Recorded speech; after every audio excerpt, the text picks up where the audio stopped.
What's up, what's going on, legends? Welcome back to the channel. In today's video, I'm bringing us a quick mission guide for the Black Mouse Tier 5 mission here in Season 4, known as Lone Hunter. Now, this one is going to consist of 3 parts, and it doesn't exactly matter which map you go to complete it. However, I'm definitely going to recommend you guys go over to Al Mazrah. Due to the size, it's going to be a little bit easier to catch people in the open, which is important for this, and you guys will have a better chance to survive. Now, part 1 asks us to infill without any teammates and without any weapons. So before you guys actually go in, you're going to want to make sure you unequip any weapons that you might have on, and you're going to want to make sure you turn squad fill off, and you're going to go ahead and search for a match on Al Mazrah. Once you guys actually make it in and you spawn into Al Mazrah, part 1 will be complete. Part 2 is asking us to kill one operator in the same deployment. Now, there is a specific strategy you're going to want to follow in order to be successful for part 3 as well. And what you're going to do once you infill into Al Mazrah is head over to your nearest vehicle. Now, where you guys spawn in Al Mazrah is going to determine how far the vehicle is and how long it will take you to get there. But what I can say for sure is the sooner you get to the vehicle, the higher the chances are you will come across somebody in the open, which is very important for this mission. Once you guys make your way over to your closest vehicle, the next thing you're going to be doing is trying to find an operator that is in the open. That way you will be able to run them over with the vehicle that you're in. Now, it is important to note that there are a few places on the map like the Oasis, maybe over near Sawa Village, and even in the airport where people usually spawn in and have to cut across an open area in order to get to some of the other locations that they might want to go to. So the earlier in the match, again, the better chance you have of actually catching somebody out in the open. The later you get into the match, it is still likely, but it gets a little bit less and less the further you go, as most of the time the players at that point will end up in buildings, in cover, or in a vehicle of their own. The important part here is catching somebody in the open. So you're going to want to head over to one of these areas, whichever one you are closest to,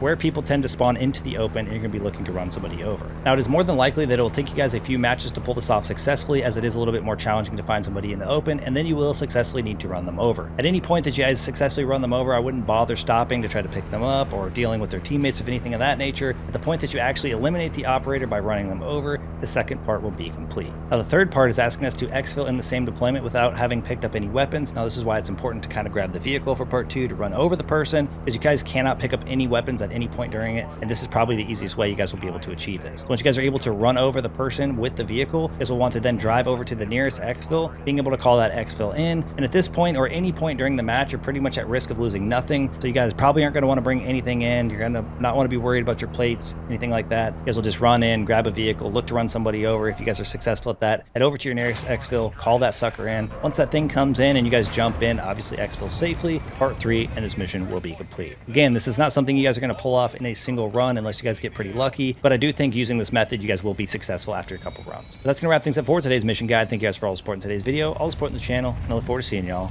in the next one. Peace.